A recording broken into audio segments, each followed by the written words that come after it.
un homme s'est porté volontaire pour être le mari courageux que la reine extraterrestre désirait. Ce qui suivit fut inattendu. Tout a commencé par une conférence de presse ridicule. Le ciel au-dessus de Nouvelle-Genève venait de se remettre de la dernière tempête orbitale.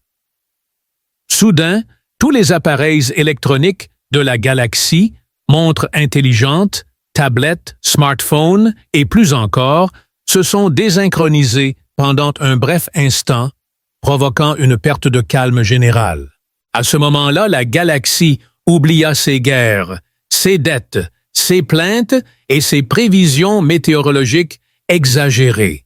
Puis, surgissant de nulle part, elle est apparue, la reine Zelterra des Zentari.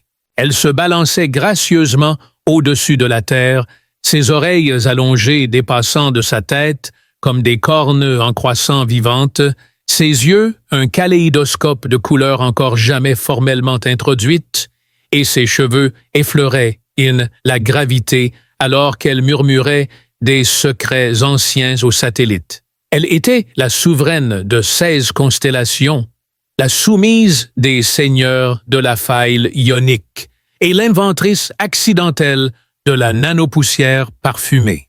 Comme prévu, Internet est devenu fou avec des mèmes. Dans un clip, un hamster portant un casque spatial a héroïquement levé sa patte. Dans une autre, un vieux boulanger du Nebraska se battait contre un grille-pain cassé. Les mots « je cherche un mari » résonnaient dans tous les dialectes linguistiques et systèmes binaires du réseau. Mais ce n'était pas n'importe quel mari. Elle voulait le plus brave des humains de la galaxie. La planète entière resta silencieuse et stupéfaite pendant 3 secondes. Tout le monde sur la planète resta silencieux pendant 3 secondes. Musique orchestrale inspirante. Mais en réalité, un homme nommé Jace Marlowe se leva dans un bar miteux sur Mars. De la musique orchestrale inspirante, mais en réalité, un homme nommé Jace Marlowe s'est levé dans un bar miteux sur Mars. Il ne portait pas son uniforme, qu'il n'avait pas revêtu depuis le siège Epsilon, lorsqu'il avait défié les ordres pour sauver un équipage de réfugiés d'un moteur stellaire en train de s'effondrer. Cette même semaine, il a reçu une médaille, une mise à pied honorable et une allergie énigmatique aux bureaucrates. En même temps, il était à mi-chemin d'un bol de chili réhydraté douteux et prenait des notes sarcastiques sur un roman de romance avec un chasseur de primes. D'autre part, Jay se leva, s'essuya la bouche avec le coin de sa manche et murmura « Je vais le faire » en réponse à la voix de la reine qui semblait s'attendre à ce que l'univers se réorganise plutôt qu'à mendier ou commander. Peut-être que c'était l'ennui, une crise de la quarantaine mal calculée, ou le Chili. « Tu es sérieux ?» demanda le barman en essuyant un verre impeccable. « Tu veux épouser la reine des elfes de l'espace? »« Ce n'est pas une elfe, » corrigea Jace. « Elle est artistiquement douée en quelques heures. » Sa déclaration a provoqué des ondes de choc dans le bar, car tout le monde pensait qu'il plaisantait. Après tout, les humains avaient à peine maintenu des liens diplomatiques avec les Zentari par le passé. Leur dernière tentative de sommet interespèces s'était terminée par un malentendu linguistique qui se traduisait par « alliance amicale », car je désire fusionner ma rate avec votre chèvre honorifique. Arrivés sur Terre à la fin de la journée, les autorités spatiales avaient déposé 23 objections formelles, 2 poursuites judiciaires alimentées par la panique et une acceptation réticente. Le vaisseau Zentari Valkeeper ne s'est pas posé, mais plutôt matérialisé le lendemain matin comme un léviathan d'obsidienne orné de runes lumineuses et d'une armure scintillante qui se mouvait comme s'il respirait. Alors que la plateforme d'amarrage se dépliait, un faisceau de lumière s'étira vers Jace, ressemblant à une allée nuptiale conçue par quelqu'un ayant une profonde appréciation pour les lasers. Au bout du chemin se tenait le commandant Marlowe de la reine Zara, qu'elle présenta. Alors qu'elle inclinait la tête avec une précision qui semblait défier les mathématiques, il plissa les yeux. « Tu as dit qu'il aurait dû être un homme qui avait fait exploser un trou de verre avec une cuillère, chanter une chanson d'amour sur combien il était désolé que ce soit un accident, mais il plissa quand même les yeux. Il l'accompagna à bord, essayant de ne pas dévisager l'architecture. Le couloir se déplaçait subtilement autour d'eux, changeant pour le timing dramatique, l'humeur et la posture. Une voix désincarnée lui offrit du thé, de la poésie ou une crise existentielle, mais il refusa l'offre. Un étang de koi où les poissons murmuraient des conseils financiers et des statues faites de lumière stellaire se saluaient en se croisant. « Bel endroit », dit Jace négligemment, en effleurant une orbe flottante qui semblait le juger pour ses chaussettes. « Non, ce n'est pas un endroit, » répondit Zelter. « C'est une question. » « D'accord. » À son arrivée dans la salle du trône, qui est plutôt une poche de temps comprimée en forme de cathédrale, Stera se tourna vers lui de toutes ses forces. « Jace Marlowe, tu as revendiqué le courage. Tu as fait un pas en avant. Mais le courage n'est pas un acte unique, c'est une série de choix. Et beaucoup de ces choix ont un terrible sens du timing. Acceptes-tu le vœu? On m'a promis une lune de miel, et il n'y a pas de lune de miel. Je n'y ai pas pensé, alors j'ai tendu la main, non pas avec une bague ou une couronne, mais avec une touche de curiosité pensante, au lieu d'un symbole conventionnel. À cet instant, le vœu prit racine, les lumières changèrent, les murs chantèrent, et un couloir voisin soupira dramatiquement. « Tu es maintenant mon consort, » annonça Zeltra. Puis, les épreuves commencèrent, et le sol se déroba sous lui. « J'espère qu'ils ont un Wi-Fi décent », fut la dernière pensée cohérente de Jace, avant d'être aspiré dans un labyrinthe d'énigmes de lumière et de gravité. Jace tomba au sol, avec toute la grâce d'un sac de symboles mouillés. Le sol le rattrapa miséricordieusement avec un amorti qui suggérait qu'il était fait d'un matériau sensible et doux, peut-être un guimauve déçu. Il grogna, se retourna sur le dos et fixa le plafond qui clignait littéralement à son intention. La surface au-dessus scintillait avec un énorme œil dont la pupille se dilatait lentement, comme si elle essayait de comprendre ce qui était exactement tombé dans son salon. « Bonjour ?» Jace demanda au plafond, ce qui, avec le recul, était la chose la plus polie qu'il ait faite. L'œil cligna une fois de plus avant de se retirer dans le plafond avec un schlap offensé. Il se redressa, enlevant la poussière imaginaire de ses manches. La pièce était circulaire, avec des murs qui bourdonnaient d'un ton mélodique bas qui semblait vaguement jugeur. La lumière était directionnellement amorphe, clignotant légèrement chaque fois qu'il réfléchissait aux impôts ou à son enfance embarrassante. Il nota mentalement de ne pas trop s'y attarder. Puis, de nulle part, du plus profond de lui-même, une voix émergea, le guidant à travers le labyrinthe et de la conscience. Avec toutes les fioritures et les astuces d'un Dieu qui n'a jamais vraiment maîtrisé cet objectif d'atelier de théâtre communautaire. Atteindre le centre sans se perdre. Définir se perdre. Jace souleva la question parce qu'elle semblait être une préoccupation valable. Devenir l'entraîneur de gym de son lycée ou perdre son sens de soi dans un brouillard de confusion cognitive. Puis, les murs tremblèrent et 5 portes apparurent, chacune étiquetée dans une langue qu'il comprenait d'une manière ou d'une autre, malgré le fait de ne jamais l'avoir apprise. Des questions sur le doute, le désir, la mémoire instinctive, et ainsi de suite, inondèrent la scène. Jace hésita, le cœur lourd du désir de choisir des collations. Cependant, il avait un soupçon que la porte pourrait mener à un royaume métaphorique, peut-être contenant des biscuits d'autres dimensions avec des leçons de vie intégrées. Avec un soupir, il opta plutôt pour la mémoire. La porte bougea à peine lorsqu'il inspira et il se retrouva propulsé dans une cuisine d'enfance familière. La terre brillait d'un soleil normal à travers les stores Butcher bon marché, projetant une ombre sur le bol de céréales à moitié mangé sur le comptoir, comme chaque matin, juste avant que le chaos ne commence. Alors que Jace marmonnait quelque chose sur le fait de ne pas être réel ou d'avoir un bon équilibre entre vie professionnelle et vie privée, elle se tourna pour remuer une soupe invisible et sourit en clignant des yeux avec les longs yeux en spirale d'un Zentari. « Mais ce que là ne t'arrête pas, » répondit-elle en continuant de remuer la soupe. Il cligna des yeux et dit « Touche ». La cuisine semblait être remplie de souvenirs.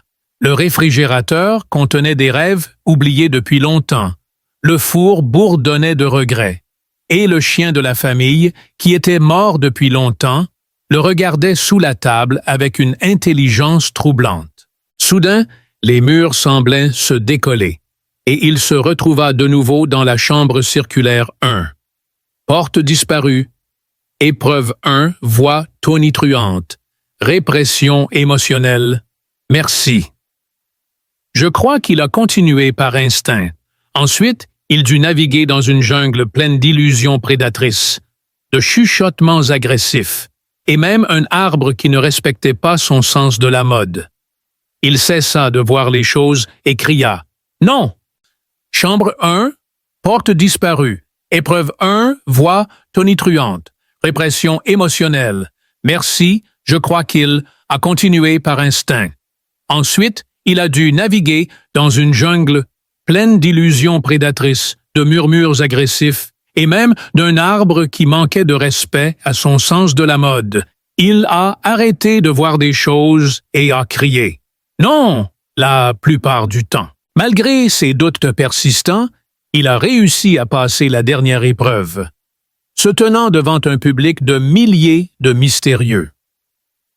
Dans une version future de lui-même, il dit « Tu n'étais pas à la hauteur ». Au lieu de se disputer ou de nier, il dit simplement « Peut-être, mais je suis là quand même ». Jace, qui était autrefois un adolescent, a demandé pourquoi il avait abandonné la musique. À 20 ans, Jace l'a accusé de choisir la voie de la sécurité, et les ombres ont applaudi.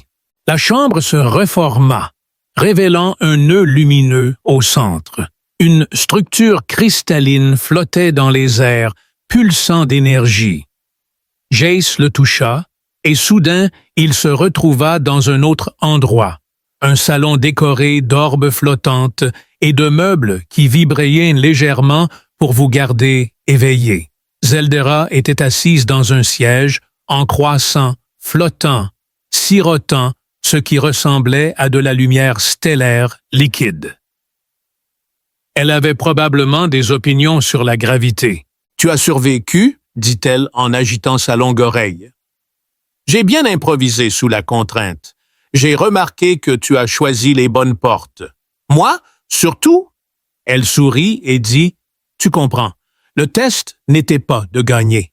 C'était de faire face aux morceaux de toi-même. » Jace s'affala sur le siège en face d'elle et dit « Donc, c'est le reste de ma vie. » Ce ne sont que des parcours d'obstacles métaphysiques. Elle ajouta légèrement que ce n'était que le prélude. Soudain, une cloche sonna. Une douce mélodie qui rappelait à Jace à la fois le dîner et l'imminente catastrophe. « C'est encore plus de couloirs ?» demanda-t-elle. Zelterra se pencha en avant, ses longues oreilles frémissant comme si elles captaient des fréquences trop subtiles pour la perception humaine. « Celle-ci est sociale », chuchota-t-elle. « Jace Blamey, je viens de survivre à une jungle de souvenirs.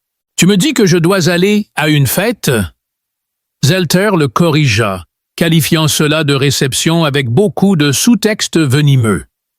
La distinction réside dans la quantité de sous-textes venimeux, grogna-t-il. Zelter se leva, sa silhouette encadrée par la lumière des étoiles, filtrant à travers des rideaux semi-sentients.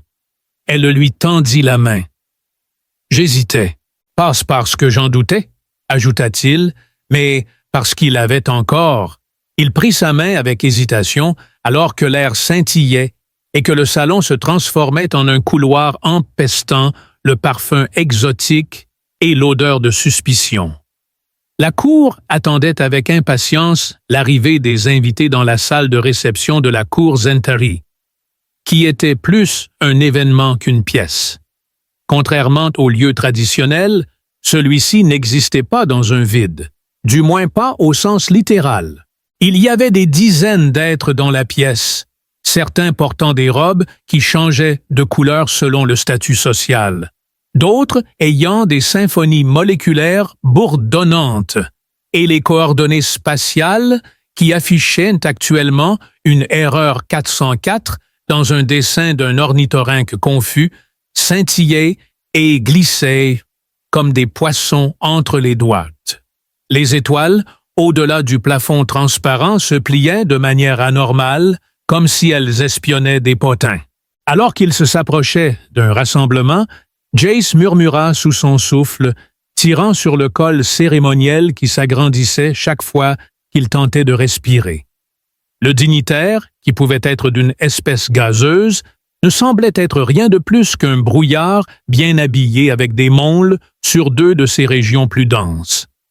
Zera parla doucement, guidant Jace en avant sans être trop sérieux, car l'ambassadeur de Dramacle IV croyait que montrer trop de dents était un danger. Heureusement, j'ai effacé ses dents.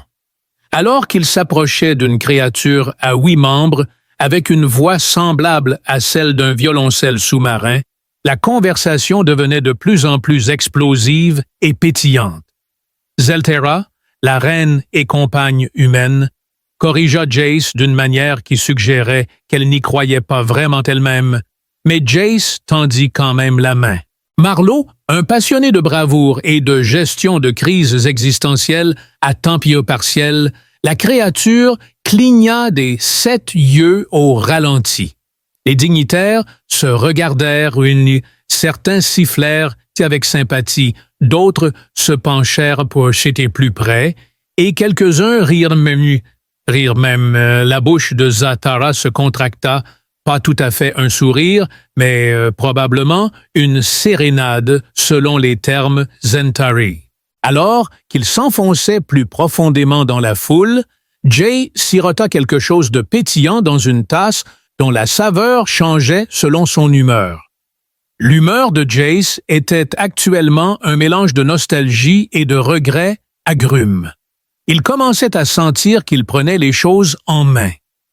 En hochant la tête, il remarqua une femme grande et mince de l'autre côté de la pièce.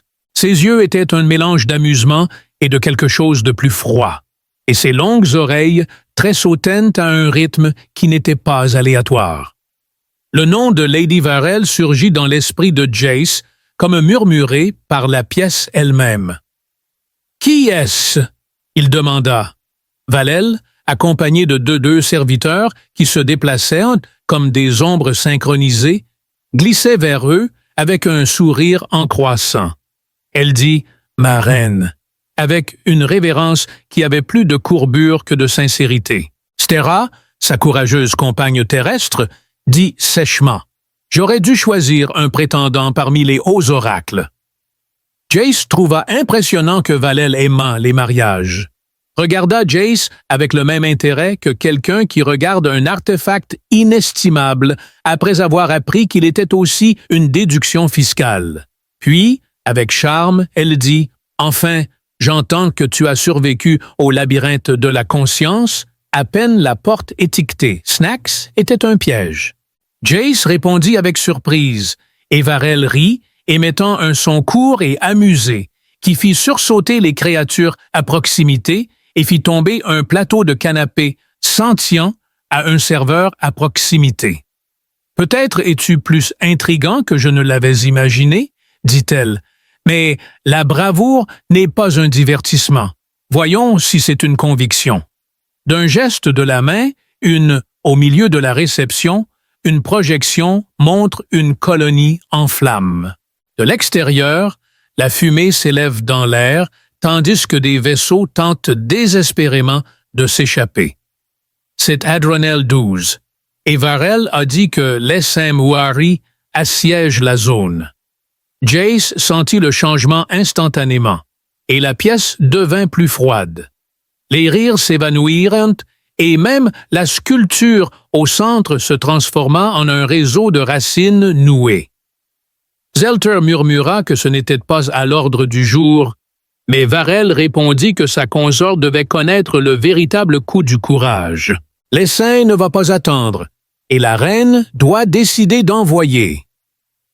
L'attention des terriens se tourna vers Jace, qui était assiégé par une pléthore d'yeux brillants, ondulants et bourdonnants. « Je ne suis pas un stratège, je ne suis pas un politicien, » dit Jace en se raclant la gorge. « Mais j'ai vu ce qui se passe quand on attend trop longtemps. La paix est précieuse, mais la paix construite sur les os des gens que vous auriez pu sauver ne dure pas. Elle pourrit de l'intérieur. » L'air était chargé de danger alors que Zela s'avançait, sa voix s'élevant au-dessus du vacarme. Jace se pencha vers Zelara alors que Varel s'éloignait. Était-ce un compliment dans le dialecte de Varel? Était-ce une demande en mariage?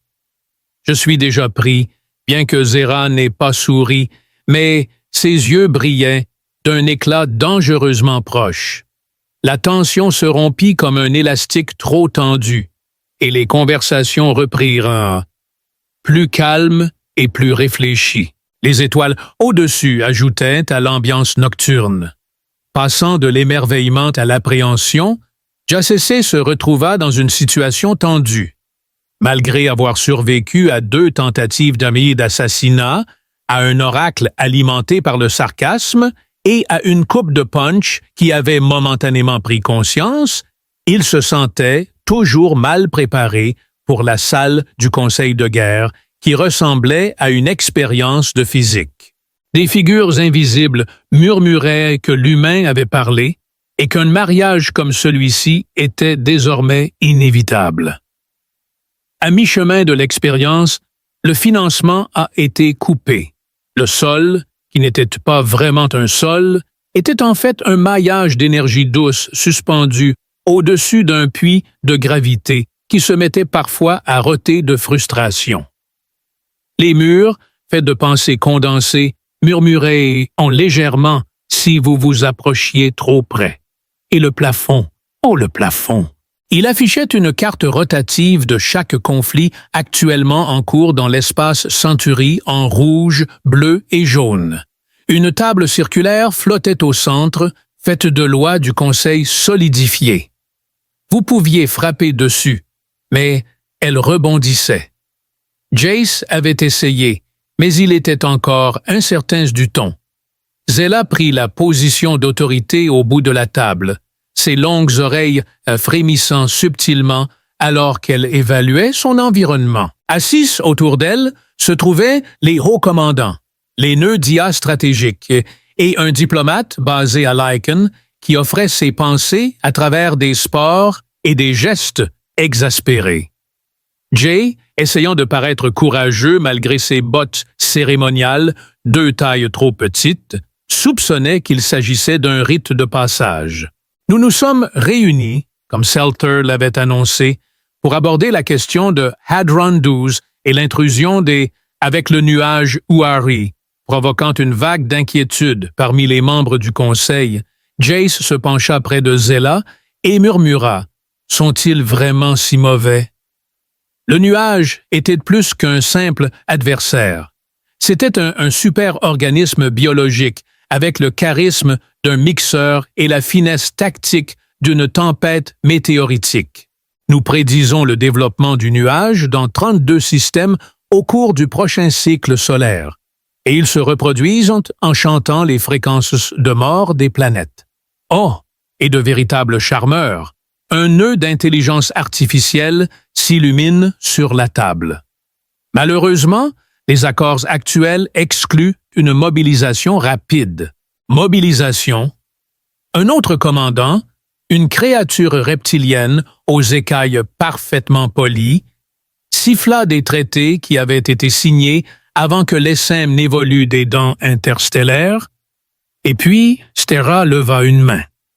Maintenant, nous devons décider s'il faut défendre de manière préventive ou négocier. Comment négocier avec une espèce dont l'idée de la diplomatie est de digérer les ambassadeurs? Comment négocier avec une espèce dont l'idée de la diplomatie est de digérer les ambassadeurs? Demanda Jace, la voix remplie d'étonnement. Ils nous ont un jour envoyé un panier de fruits, expliqua le commandant, mais il contenait des spores et une note qui disait « bientôt ». Les diplomates lécheurs. Au fur et à mesure que le débat avançait, Jacessé pouvait sentir la tension monter comme l'électricité statique dans un nuage d'orage. Chaque stratégie proposée semblait violer un traité, une loi, ou le sens du décorum de quelqu'un. Pendant ce temps, la carte creuse clignotait des menaces aux colonies, avant-postes, réfugiés et approvisionnements alimentaires. Finalement, quelqu'un dit « Nous ne pouvons pas nous permettre à la fois la guerre et le mariage ». La pièce se tut et Jace cligna des yeux, s'excusant. Une figure solennelle s'avança, se tenant droite et fière. Alors que le nuage modifiait le plateau, tout le monde se tourna vers Jace, et la table sembla même changer son motif de surface vers l'embarras. Jace se racla la gorge pour préciser que vous voulez annuler le mariage galactique parce que les sauterelles de l'espace sont impolies. C'est une stratégie, selon l'oracle Trellin, le conseiller militaire spirituel dont les robes étaient faites de paradoxes tissés. Il sentait faiblement l'ozone et le regret. Zelterra dit que c'était de la lâcheté d'un ton plat, faisant trembler la pièce. Jace laissa échapper un soupir frustré et dit « Écoute, je comprends. Je suis l'intrus dans votre partie d'échecs à 5 dimensions. Mais je ne suis pas venu ici pour jouer un symbole. Je suis venu ici parce que je pensais cela. » Trellin ajouta « Les émotions ont peu de place dans la guerre. » Malgré cela, les voilà, Jay prenant des décisions basées sur ses émotions. Ne me dis pas que l'émotion ne fait pas partie de ton calcul. Les murs s'irritaient chaque fois que quelqu'un parlait. Enfin, la réunion prit fin et le poids du monde se posa sur le sol alors que Jace et Zelterra se dirigeaient vers le couloir vide au-delà. « C'était amusant », dit Jace, sa voix à peine audible au-dessus du bruit d'accords du mur murmurant derrière Trellin, qui toussa. Trellin s'inclina devant Stera, qui resta debout un moment avant de s'incliner devant ma reine. Le Conseil reprit alors ses plans, qui comprenaient des flottes de défense, des corridors civils et des alliances avec des espèces qui avaient auparavant montré peu d'intérêt à former des alliances. Dit, la prochaine fois, fuyons simplement.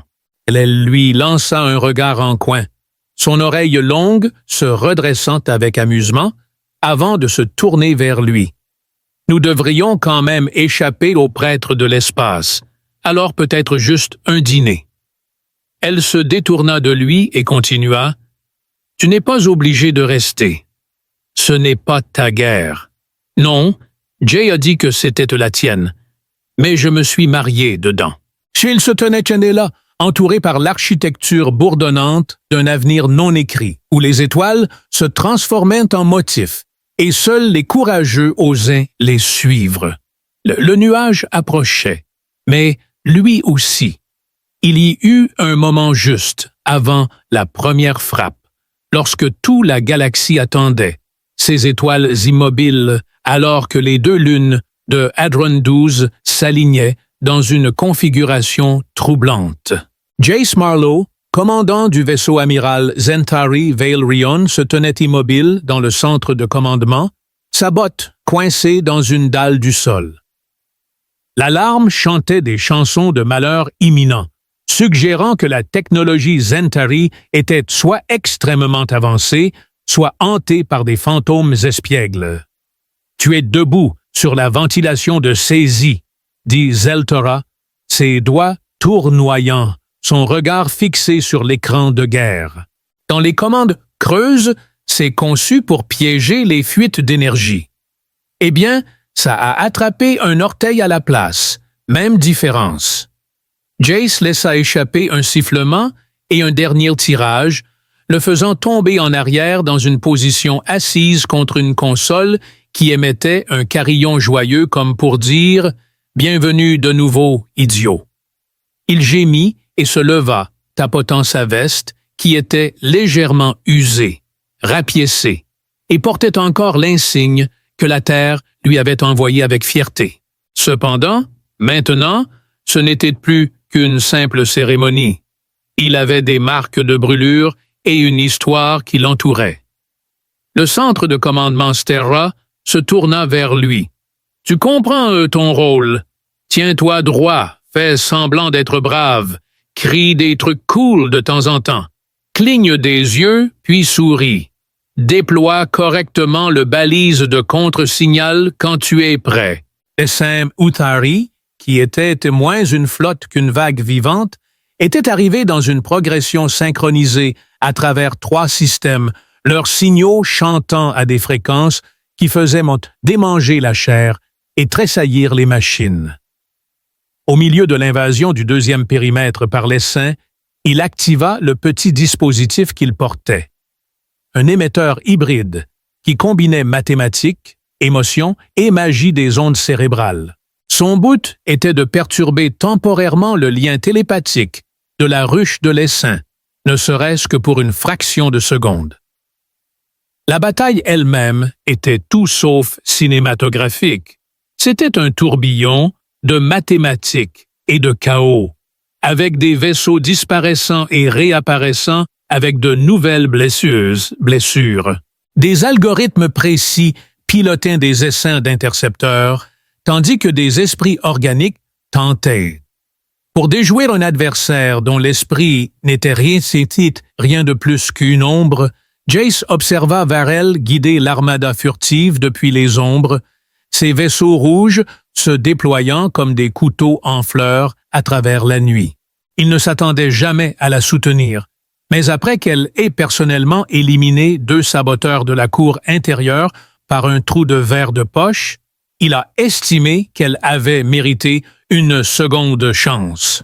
Un lieutenant à la peau lumineuse et à la voix d'un violon hanté arriva, et Jace hocha la tête. « Bon, c'est parti pour tout. » Il activa le balise pendant un battement de cœur et l'univers se tut.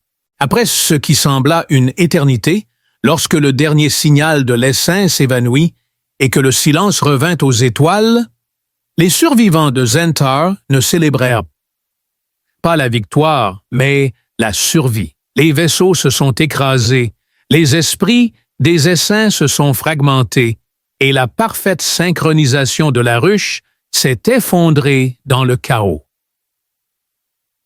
Avec un crescendo final est impossible, les forces de l'essaim se sont précipitées en réponse synchronisée, comme une symphonie. Les célébrations étaient animées, vibrantes et un peu hors de contrôle. Certaines espèces ont célébré en perdant leur peau, tandis que d'autres ont inhalé des gaz de gâteau. Jace a essayé les deux, et il a été surpris de voir à quel point ils étaient agréables.